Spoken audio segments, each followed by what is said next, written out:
اعوذ باللہ من الشیطان الرجیم، بسم اللہ الرحمن الرحیم۔ آج لیکچر نمبر ہے جی 17 اور پیج نمبر ہے 140 یہ اس لیکچر کا عنوان ہے قضاء و قدر۔ یہ لفظ قضاء اور قدر، ان دو لفظوں کو پہلے ان کے لفظی مطالب سمجھ لیجیے۔ قضاء کا مطلب ہے، ہم کہتے ہیں نا کہ آئی قضا لے چلے، یعنی کہ ہم قضا کہتے ہیں نماز قضا ہو گئی یعنی فوت ہو گئی۔ ہم کہتے ہیں قضا کا مطلب کہ جو چیز ہمارے کنٹرول میں نہ ہو۔ اصل میں قضا کہتے ہیں کام کو، قدر کہتے ہیں مقدار کو۔ تو قضاء و قدر یعنی کہ کام کی مقداروں کا تعین جو ہے یہ قضاء و قدر کہلاتا ہے، اسی سے لفظ تقدیر ہے۔ غور کریں ذرا، سامنے کے لکھے ہوئے لفظوں کا مطلب ہم وہ لیتے ہیں جو کبھی کسی کے ذہن میں پتہ نہیں کیا پی کر آئے تھے کہ وہ آئے اور ساری قوم نے اسی کو اپنا لیا۔ قضا کا مطلب کام، یعنی جو کام تمہارے لیے مقرر کر دیا گیا وہ ہے، اسی سے ارباب قضا و قدر کہتے ہیں، یعنی جو ہماری تقدیر کا تعین کرتے ہیں، حالانکہ وہ تقدیر کا نہیں مقداروں کا تعین ہوتا ہے۔ ٹھیک ہے، آگے آ رہا ہے یہ لفظ۔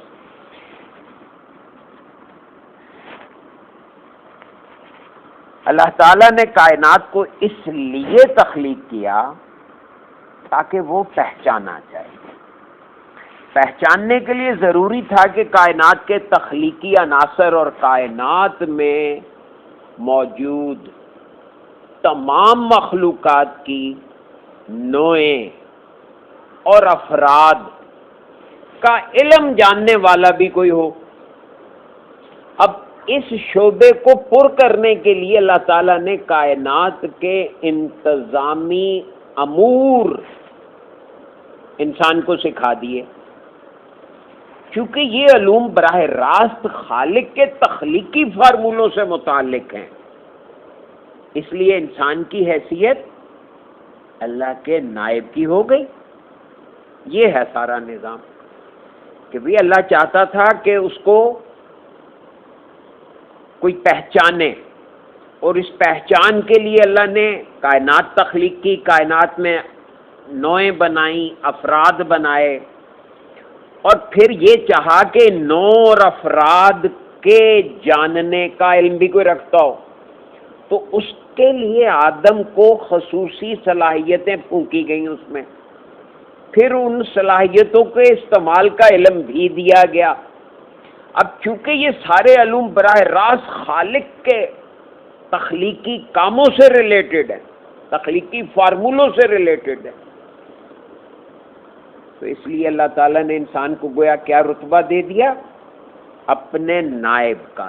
جب اللہ تعالیٰ نے انسان کو اپنی نیابت اور خلافت کے منصب پر فائز کر دیا تو یہ بات از خود یعنی خود بخود یقینی ہو گئی کہ اللہ کے بنائے ہوئے تمام کائناتی شعبے اور ان شعبوں میں انسان کو تصرف کا حق حاصل ہے۔ غور کریں کتنی بڑی بات بتا رہے ہیں، یعنی اللہ تعالیٰ نے علم الاسماء کی روشنی میں انسان کو کائنات کے چلانے اور کائنات کو متحرک اور اسے قائم رکھنے کا اختیار تفویض کر دیا ہے، اس کے حوالے کر دیا یہ اختیار، اور نیابت کا یہی اختیار جس کو قرآن پاک میں اللہ تعالیٰ نے اپنی امانت کہا ہے، نیابت کا یہی اختیار ہے جس کو قرآن پاک میں اللہ تعالیٰ نے اپنی امانت کہا ہے۔ ثم اردنا الامانتا، اب ہم نے کر دیا کہ پیش کی۔ خیر، تو نیابت کے تذکرے میں یہ بتانا ضروری ہو جاتا ہے کہ کائنات کی بنیادی حیثیت کو سمجھا جائے، یعنی کائنات کی بنیاد کیا ہے، کائنات بنتی کیسے ہے. اگر آپ نے اس کو دیکھیں نا، ایک چیز ہے کارخانہ بنانا، کارخانے کا اونر ہونا، پھر ایک ہے کارخانے کو بنانا، پھر ایک کارخانے کو چلانا. تو کارخانہ اون کرنے والا اس کا مالک کہلا رہا ہے، بنانے والا اس کا فیشنر کہلا رہا ہے، کریٹر کہلا رہا ہے، اور پھر اس کا چلانے والا آپریٹر کہلائے گا یا جنرل مینیجر کہلائے گا. تو کائنات جن اصولوں، قاعدوں اور فارمولوں پر تخلیق کی گئی ہے، اور جن قاعدوں، ضابطوں اور مقداروں پہ کائنات چل رہی ہے، ان سب امور کے یکجائی پروگرام کا نام تکوین ہے. یہ لفظ تکوین کن سے نکلا ہے، کن سے ہی کائنات ہے. کن کہنے کے بعد جو پروگرام بنا، جو پروگرام ڈسپلے ہو رہا ہے، اس سارے پروگرام کا نام جب وہ ڈسپلے ہو جاتا ہے تو وہ کائنات ہے، اور اس کائنات کو ایڈمنسٹر کرنے کا نام ہے تکوین. اور یہ بات روحانیت بتا رہی ہے، یہ بات قرآن بتا رہا ہے کہ انسان کو اللہ تبارک و تعالیٰ نے یہ اختیار تفویض کر دیا ہے. کائنات انسان کے ذہن سے بھی چلتی ہے. اب آپ اس کی مثال مانگیں کہ جی ہم سے تو نہیں چل رہی. بھئی ہر بندہ اپنی گرد ایک چھوٹی سی دنیا رکھتا ہے. آپ ایک گھر بناتے ہیں، کیسے بنتا ہے وہ گھر؟ ایک بندہ سوچتا ہے کہ بھی میں یہاں گھر بناؤں، اچھا کہاں بناؤں، وہ فیصلے کرتا ہے. وہ کہتا ہے اچھا اس کا یہ سائز ہو، 400 گز کا ہو، 220 گز کا ہو، یا 1 کنال کا ہو، یا 2 کنال کا ہو، یا 10 مرلے کا ہو. یہ فیصلے کون کر رہا ہے؟ وہ انسان کر رہا ہے. اس کے بعد وہ کہتا ہے اتنی اس کی ہائٹ ہو، اس کا یہ ڈیزائن ہو، اتنے کمرے ہوں، یہاں پہ یہ کمرہ ہو، یہاں پہ یہ بیٹھک ہو، یہاں پہ یہ باتھ روم. یہ سارے فیصلے کون کر رہا ہے؟ انسان کر رہا ہے نا. وسائل کون سے استعمال کر رہا ہے؟ جو اللہ نے پہلے سے تخلیق کیے ہوئے. اب آپ مکان بنانے میں اینٹ گارا، مٹی پتھر وغیرہ اور لوہا ہی تو استعمال کرتے ہیں، لکڑی استعمال کرتے ہیں یا نہیں؟ یہ پہلے سے موجود ہیں، اس کو تھوڑا سا ماڈیفائی کر کے آپ استعمال کر رہے ہیں، اور ہم سمجھ رہے ہیں کہ پتہ نہیں یہ کون سا کوئی خاص کام ہے. ارے بھائی اللہ کے یہ نظام کو سمجھ کے کریں گے تو ظاہر ہے کہ آپ اچھا کریں گے. تو جس طرح اب مثال دیکھیں، جس طرح کسی ملک کے انتظامی شعبوں کو ایڈمنسٹریشن کہا جاتا ہے، اسی طرح کائناتی نظام کو تکوین کہا جاتا ہے. اب حکمت تکوین پر، یعنی تکوین کی حکمت پر جب ہم غور کرتے ہیں، تفکر کرتے ہیں، تو یہ بات لا محالہ زیر بحث آ جاتی ہے کہ کائنات کس طرح وجود میں آئی. یعنی پہلے تو آپ کو یہ پتا ہونا چاہیے کہ وجود کیسے آئی، یہ کارخانہ کیسے بنا. آپ اگر کارخانے کے جی ایم بننے جا رہے ہیں تو آپ کو نہیں پتا ہونا چاہیے کہ کارخانہ کس لیے بنا، اس کا اصل فنکشن کیا ہے، اس کے کون کون سے لوگوں کی کیا کیا ڈیوٹیاں ہیں، میں نے ان کو آپس میں کیسے کوآرڈینیٹ کروانا ہے، ہاں یا نہیں. تو یہ بات سمجھنی اشد ضروری ہے کہ یہ کائنات کس طرح وجود میں آئی. طرح. اب روحانیت کے ماہرین کا کہنا ہے کہ کائنات کی تشکیل 4 شعبوں پر مشتمل ہے. پھر 4 کا انسا آ گیا. یہ 4 شعبے ہیں. پہلا مرحلہ اس طرح وجود میں آیا کہ کائنات کی موجودگی میں وسائل کا دخل نہیں ہے، یعنی کوئی وسائل نہیں ہے. تو یہ واہمہ کی سٹیج ہو گئی. بغیر اسباب اور وسائل کے افراد کائنات کی موجودگی کے شعبے کو ابدا کہتے ہیں. اب اسی بات کو جب یہ اوپر سے نیچے کو لاگو ہو رہی ہے تو اس کا نام اس شعبے کا ابدا، یعنی کہ کسی چیز کی ابتدا کرنا، آغاز کرنا.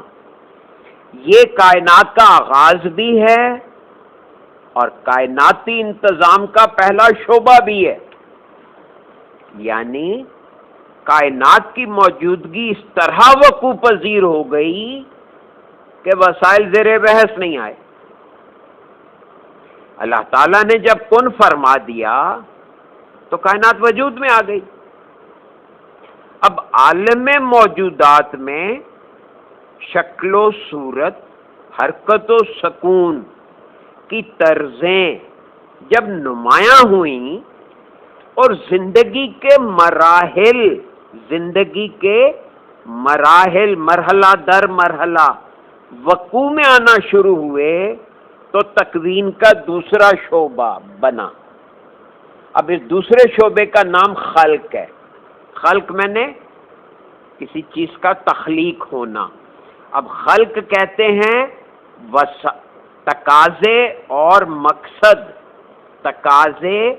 مقصد کا یکجا ہو جانا، یعنی خلق کے شعبے سے آپ کو وسائل اور اس کے بعد اس کے مقاصد الگ الگ ہو جاتے ہیں۔ اب تکوین کا تیسرا شعبہ تدبیر ہے۔ تدبیر یعنی کہ کس چیز کو پہلے کرنا ہے، کس کو بعد میں کرنا ہے، یہ سارا ارینجمنٹ جو ہے یہ تدبیر کہلاتا ہے۔ اسی سے لفظ تدبر ہے، یعنی چیزوں کو ترتیب دینا،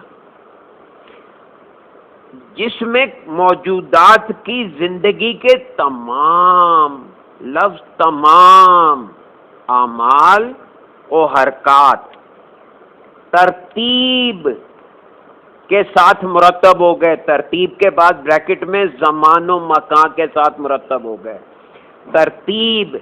یہ ترتیب جو ہے یہ زمانیت اور مکانیت کو وجود دے رہی ہے۔ یہاں سے یہ تیسرا شعبہ تدبیر ہو گیا۔ ابدا، خلق، تدبیر، اور پھر چوتھا شعبہ ہے تدلی۔ اب تدلی کیا ہے کہ جس کا مطلب یہ ہے کہ افراد کائنات میں انتظامی امور کے تحت قضاء و قدر کی حکمت اور فیصلے مرتب ہو گئے، یعنی کس نو نے کیا کیا کام کرنے ہیں یہ قضا ہو گیا، اور ان کا سائز کیا ہوگا، ان کی شکل و صورت ہے تو خد و خال میں آ گئی، لیکن جیسے ایک ہاتھی ہے وہ اتنا بڑا ہوگا اور چیونٹی اتنی ہوگی۔ اب اگر چیونٹی کو ہاتھی جتنا بڑا اللہ میاں کرنا چاہتے تو کر دیتے، لیکن یہ فیصلے اوپر وہ ساری جو اسپیس ہے اس کے مطابق کیے گئے۔ تو یہ چار شعبے یاد رکھیں۔ یہی چار شعبے جو ہیں ابدا، خلق، اور اس کے بعد تدبیر، اور اس کے بعد تدلی، انہی چار شعبوں کے چار نام اور بھی ہیں۔ انہی کو چار نہریں کہا گیا ہے، انہی کو واما، خیال، احساس اور تصور کہا گیا ہے۔ جب یہ افراد میں کام کرتے ہیں تو یہی چار چیزیں ان چار ناموں سے آ رہی ہیں۔ اب پہلا شعبہ جہاں تکوین کا آغاز ہوا ہے کہ ساری کائنات وجود میں آ گئی، لیکن اسباب و وسائل کے بغیر موجود ہو گئی، جبکہ ہمارا مشاہدہ یہ ہے کہ کوئی چیز بغیر وسائل کے وجود میں نہیں آتی۔ اب زمین کے اوپر پھیلی ہوئی ایجادات اور تخلیقات اور نئی نئی چیزوں پہ جب ہم تفکر کرتے ہیں تو ہمیں کوئی ایک بھی چیز نظر نہیں آتی جہاں وسائل کی محتاجی نہ ہو، لیکن خالق کائنات کی تعریف یہ کہ وہ اسباب و وسائل کا محتاج نہیں ہے۔ یہ ہے خالقیت کا درجہ کہ وہ، اب دیکھیں نا، میں اور آپ اگر ایک پودا اگانا چاہیں تو ہمیں زمین بھی چاہیے، مٹی بھی چاہیے، پانی بھی چاہیے، ہوا بھی چاہیے۔ یہ چاروں میں سے ایک بھی چیز موجود نہ ہو، روشنی بھی چاہیے، تو وہ پودا گرو نہیں کر سکتا، یعنی وسائل کے بغیر کوئی بیج پودا نہیں بنتا۔ لیکن اللہ نے سوچا کہ پودا گلاب، اور وہ گلاب بن گیا۔ وہاں پہ وسائل نے اس کے لیے بعد میں ساتھ میں الگ پیدا ہوئے، کیونکہ وہ خالق کا کہنا ہے۔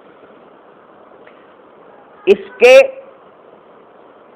یعنی کہ خالق کی تعریف یہ ہے کہ وہ اسباب اور وسائل کا محتاج نہیں، اس کے ارادے اور اختیار سے از خود وسائل مہیا ہو جاتے ہیں یا پیدا ہو جاتے ہیں، اور یہ وسائل بذات خود کائناتی خد و خال اختیار کر کے مظہر بن جاتے ہیں۔ اب دیکھیں نا، اگر اللہ تبارک و تعالیٰ کہیں پودا اگانا چاہیں تو اس کے لیے مٹی، پانی، ہوا، روشنی سب خود بخود تخلیق ہو جائیں گے، کیونکہ اللہ کے ارادے میں چیز موجود ہو گئی۔ وہاں پہ وہ محتاج نہیں ہے وسائل کا۔ دوسرا شعبہ یہ کہ کائنات کے افراد کو اس بات کا علم حاصل ہو کہ اس کے اندر حرکت اور سکون ہے۔ دیکھیں، ہماری تمام حرکات دو چیزوں کا مجموعہ ہے، حرکت اور سکون۔ حرکت اور سکون یعنی کچھ دیر آپ کام کرتے ہیں، پھر رک جاتے ہیں، پھر چلتے ہیں۔ آپ غور کریں، آپ قدم چلتے ہیں قدم بہ قدم تو زمین پہ قدم اٹھاتے ہیں، وہ حرکت میں رہتا ہے، پھر زمین پہ رکھ دیتے ہیں تو سکون میں آ گیا وہ پاؤں، دوسرا پاؤں اٹھا۔ اس طرح سے حرکت اور سکون، حرکت لگاتار، کوئی حرکت جو ہے وہ ہو ہی نہیں سکتی، کیونکہ حرکت کا وجود سکون کا مرہون منت ہے، اور سکون کا وجود حرکت کا مرہون منت ہے، کیونکہ خلقنا زوجین، کیونکہ ہم نے ہر چیز کو جوڑے بنایا۔ تو اس لیے حرکت اور سکون یہ پہلا شعبہ آ گیا، اور افراد کائنات میں ہر فرد شکل و صورت کا بھی محتاج ہے، ٹھیک ہے۔ تو دوسرے شعبے میں کیا ہوا کہ کائنات میں حرکت کا آغاز ہو گیا۔ آپ دیکھیں نا، مثال میں عرض کر دیتا ہوں کہ آپ ایک گھر بنانا چاہتے ہیں تو پہلے تو آپ کے ذہن میں ایک نقشہ ہے، گھر کا پورا تصور بنا۔ اب دوسرے درجے پہ آپ نے کہا کہ اس کو یوں بنائیں تو یوں بنائیں تو فلاں جگہ لیں، تو یہ گویا ذہن نے حرکت شروع کر دی کہ اس کے لیے وسائل اکٹھے ہوں گے۔ یہ ساری چیزیں درجہ بدرجہ ہوں گی، تو گویا دوسرے شعبے میں یعنی خلق کے شعبے میں حرکت اور سکون شروع ہو گیا۔ کائنات جب بغیر وسائل اور اسباب کے موجود ہو گئی تو اس کے اندر حرکت اور سکون کی طرزیں نہیں تھیں، یعنی سے اوپر کے درجے پہ وہاں کوئی گروتھ نہیں ہے، مطلب بیج سے لے کے گلاب تک پورا سین، پوری فلم ایک جگہ موجود ہے، اس میں بیج سے سفر شروع ہو کے گلاب تک نہیں جا رہا، حرکت اور سکون کی طرزیں نہیں ہیں، اور نہ ہی کائنات کے افراد اپنی شکل و صورت سے واقف تھے، بس ایک حیرت کا عالم تھا اور بس۔ اب دوسرے شعبے میں جب کائنات میں حرکت کا آغاز ہو گیا تو موجودات کی زندگی میں ترتیب واقع ہو گئی۔ موجودات نے یہ جان لیا کہ میری اپنی ایک انفرادی حیثیت ہے۔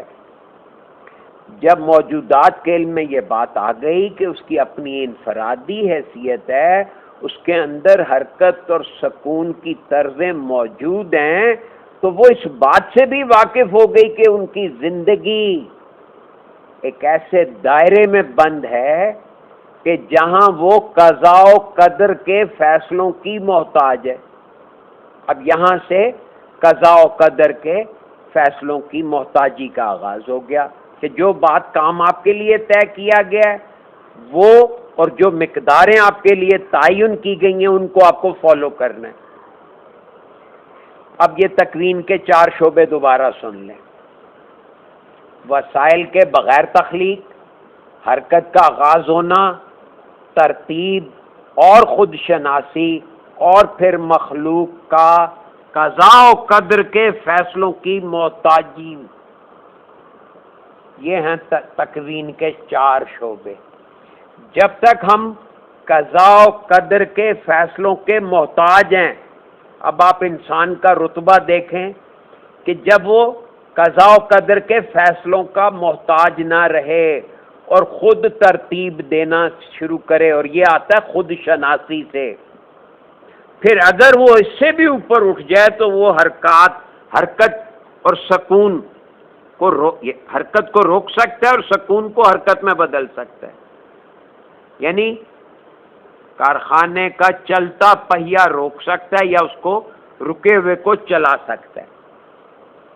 پھر اس سے اوپر کا درجہ جو ہے وہ وسائل کے بغیر تخلیق کرنا، یعنی تخلیق کا وہ سوچتا ہے اور چیز خود بخود بن جاتی ہے. اب آپ کہیں گے اس کی مادی دنیا میں آپ کو کئی مثالیں دے سکتا ہوں. اب جیسے حضور مرشد کریم نے یہ دیکھے نا مراقبہ ہالز بنائے، جیسے یہ ہاسپٹل بنایا، جیسے یہ اسکول بنایا عظیمیہ پبلک اسکول، جیسے روحانی لائبریریاں بنائیں. اب آپ غور کریں تو اس کے لیے کروڑ ہا روپیہ کہاں سے آیا؟ وسائل کے بغیر بنے. وسائل کہاں سے آئے، کیسے آئے، یہ ان کا ہیڈیک نہیں ہے. انہوں نے ایک فیصلہ کیا، اللہ تبارک و تعالیٰ نے اس فیصلے کو سپورٹ کیا، لہذا چیزیں بنتی چلی گئی، انہوں نے اس کو پورا کر دیا. تو یہ ایک مثال میں نے دی ہے عام مادی شعور میں رہتے ہوئے.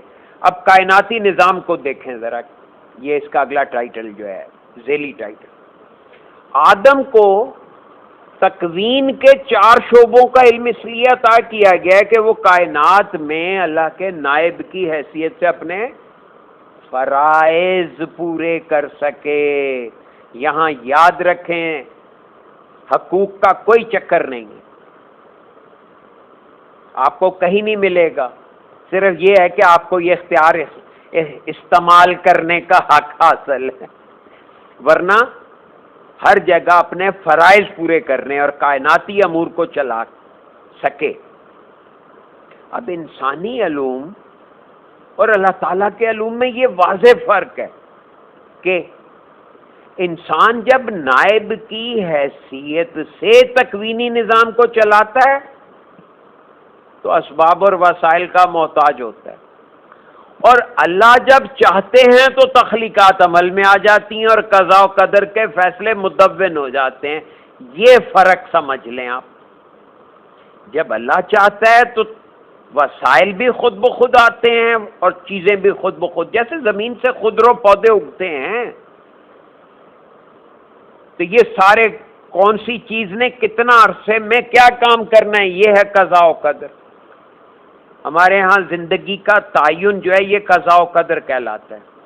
تو انسان کو اللہ تعالیٰ نے جو مرتبہ عطا کی ہے وہ یہ کہ انسان کائنات میں واحد فرد ہے. ہم سب اپنی اپنی جگہ وہ واحد فرد ہیں جو بحیثیت نائب کے اللہ کی بنائی ہوئی کائنات کو اور کائنات میں موجود انتظامی امور کو اپنے اختیارات سے چلا سکتے ہیں. یہاں تو لکھا چلاتا ہے، ٹھیک ہے. ہر فرد، انسان واحد فرد ہے، انسان واحد جاندار ہے یا ہستی ہے. یعنی اللہ تعالیٰ نے انسان کو کائنات کی حاکمیت عطا کر دی ہے. اب حاکمیت کا وصف ہی دراصل نیابت و خلافت کے تقاضے پورے کرتا ہے. اور جس طرح دنیاوی ایڈمنسٹریشن میں بے شمار لوگ اپنے اپنے شعبوں کو چلاتے ہیں، اسی طرح کائنات میں بھی مختلف شعبوں کے سربراہ ہوتے ہیں اور ان کی سربراہی میں یہ کائناتی شعبے متحرک ہیں. اس کی مثال دیکھیں، آپ ایک سیکریٹریٹ کی مثال لیں. ایک چیف سیکرٹری ہوتا ہے، پھر اس کے نیچے سیکریٹریز ہوتے ہیں، پھر ان کے نیچے سیکشن آفیسرز ہوتے ہیں، پھر ان کے نیچے کلرکس ہوتے ہیں، پھر پی اینز اور پھر فیلڈ آفیسرز. یہ سارا ایک نظام ہے. اسی طرح ایک ایڈمنسٹریٹو سسٹم اوپر کی دنیا کا بھی کام کر رہا ہے. یہ اوپر کی دنیا کا سیکریٹریٹ جو ہے اس سے متعارف کرایا جا رہا ہے. لیکن محض صرف لوح قلم یا لوح قلم کی شرح پڑھنے سے ہم اس قابل نہیں ہو جائیں گے کہ ہم وہاں پہ سیکٹری بن کے بیٹھ جائیں. میں نے لوح قلم لکھتے ہوئے، یہ حضور مرشد کریم لکھ رہے ہیں کہ میں نے لوح قلم لکھتے ہوئے حضور قلندر بابا اولیاء رحمۃ اللہ علیہ سے سوال کیا تھا کہ اللہ تعالیٰ نے جب آدم کو نیابت و خلافت عطا کر دی تو انسان اللہ کی بنائی ہوئی کائنات میں کس طرح تصرف کرتا ہے؟ اور جب کائنات پہلے سے وجود میں آ گئی تو قضاء و قدر کے فیصلے مدون ہو گئے، افراد کائنات حرکت و سکون کی طرزوں سے واقف ہو گئے، تو پھر انسان نائب کی حیثیت سے کیا کام کرتا ہے؟ دیکھیں وہی سوال جو ہم سب کے ذہنوں میں آیا، مرشد کریم نے وہ سوال اپنے پیر و مرشد سے پوچھا۔ حضور قلندر بابا اولیاء رحمۃ اللہ علیہ نے فرمایا کہ کائنات مسلسل تخلیق پذیر ہے، ہر آن ہر لمحے نئے نئے سیارے بنتے ہیں اور پرانے سیارے ٹوٹتے رہتے ہیں۔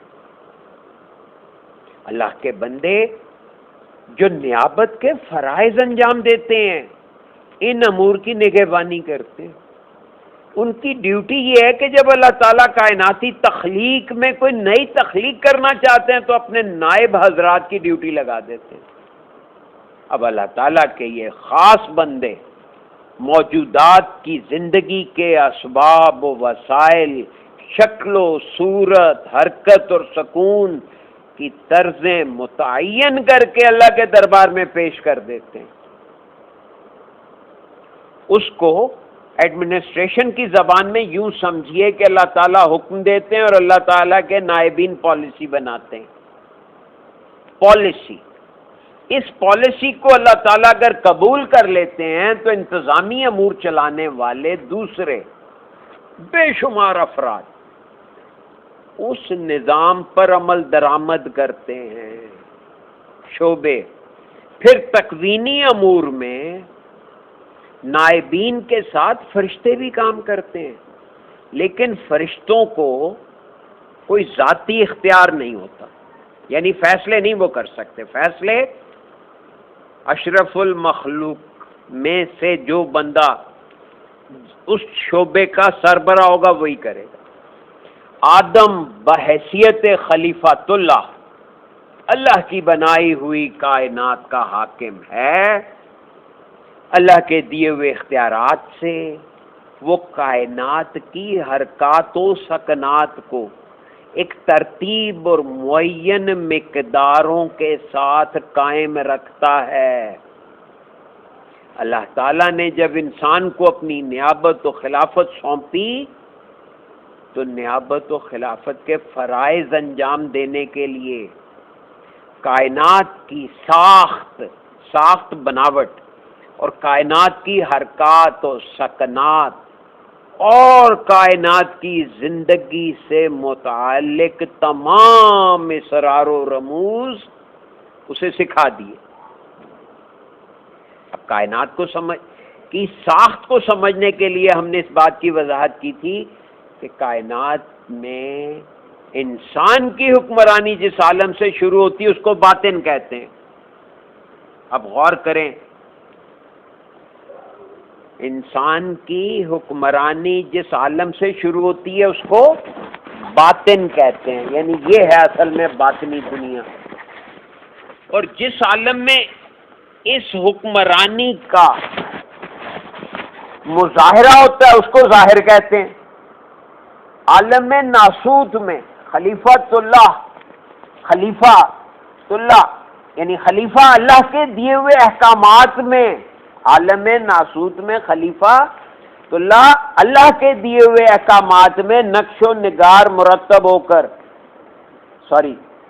عالم ناسوت میں خلیفۃ اللہ کے دیے ہوئے احکامات میں، یعنی اللہ کا نائب جو احکامات دیتا ہے اس میں نقش و نگار مرتب ہو کر ان کا نزول ہوتا ہے، تو اس نزولی کیفیت کا نام زمان اور مکان ہے۔ اب آپ دیکھیں کہ زمان اور مکان کیا ہے؟ انسان کے ذہن کی نزولی کیفیت کا نام ہے۔ انسان کے ذہن کی نزولی کیفیت کا نام ہے زمان و مکان۔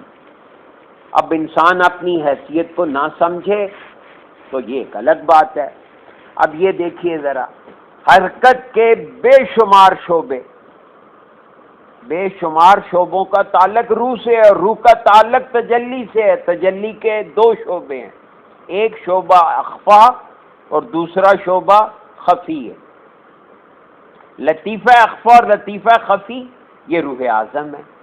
اب تجلی کے نزول کے بعد پہلا تنزل جس شعبے میں واقع ہوتا ہے یا جہاں سے تجلی کے اندر نقش و نگار اور حرکت کا مظاہرہ شروع ہوتا ہے، اس شعبے کا نام لطیفہ سری ہے۔ اس کے بعد جیسے جیسے نزول ہوتا رہتا ہے اسی مناسبت سے ماہیت اور فعلیت، ماہیت یعنی اس کی حیثیت کیسے ہے اور فعلیت کہ اس کی فنکشنالٹیز کیا ہیں پیدا ہوتی رہتی ہے۔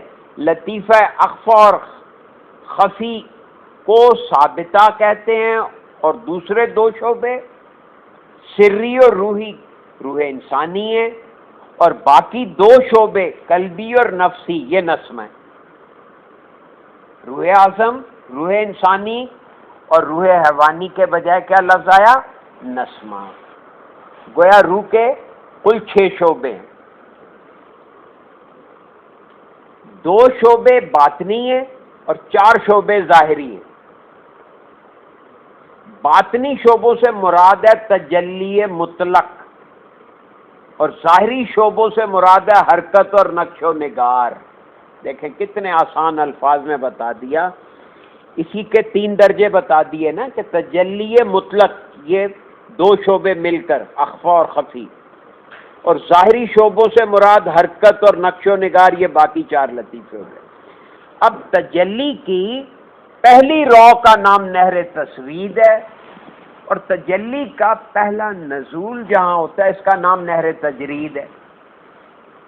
اب تجلی کے نزول کے بعد جب مزید نزول ہوتا ہے تو اس رو کا نام نہر تشہید ہے، اور چوتھی نہر کا نام نہر تظہیر ہے۔ یہ چاروں چیزیں وہاں پہ کیا کہلائی تھی؟ ابدا، خلق، تدبیر اور تدلہ، اور یہاں پہ کیا کہلا رہی ہیں؟ نہر تصوید، نہر تجرید، نہر تشہید اور نہر تظہیر۔ نہر اس لیے کہا کہ یہ ایک چینل ہے، بہہ رہا ہے، جیسے آپ ایک ریڈیو اسٹیشن کے چینل ہوتے ہیں، یہ اس طرح سے چینلائز ہوا ہے۔ تو شیطانی وسوسوں کی ابتدا وہاں سے شروع ہوتی ہے جہاں تجلی کے نزول کے بعد نقش و نگار بنتے ہیں، یعنی یہ لطیفہ سری میں شروع ہوتا ہے۔ تجلی کے نزول کے بعد نقش و نگار بننا یہ تجلی سے دوری کے نتیجے میں واقع ہوتا ہے۔ اب روح انسانی کا پہلا شعبہ سری ہے، اسی مقام سے وسوسوں کی ابتدا ہوتی ہے۔ وسوسہ یہ آگے بتا رہے ہیں یہی شعبہ ہے جہاں وسوسوں اور شک و شبہات میں مبتلا ہو کر انسان مطلقیت اور صفت ربانیت کو بھولنے کی کوشش کرتا ہے، یعنی اپنی اصل سے گریز کرتا ہے۔ اور گریز سے مراد یہ کہ انسان تجلی مطلق سے دور ہو گیا، شیطانی وسوسوں سے محفوظ رہنے کے لیے یہ ضروری ہے کہ انسان علم الاسماء کے ان علوم کو جانتا ہو جن علوم کے ذریعے انسان کو تجلی سے واقفیت حاصل ہوتی ہے۔ کیوں جی؟ آج پتہ چل رہا ہے کہ واقعی ہم نے کوئی روحانیت کا چیپٹر پڑھا ہے۔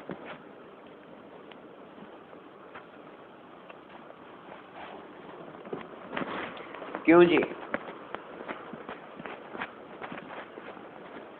یعنی کہ ساری بات کا لب لباب اور خلاصہ یہ ہے کہ انسان کے یہ جو باتیں ہو رہی ہیں مسلسل کہ 6 نقطے، ٹھیک ہے جی، 4 نہریں، 3 روحیں، ٹھیک ہے جی، چیزوں کا جوڑا جوڑا ہونا وغیرہ وغیرہ،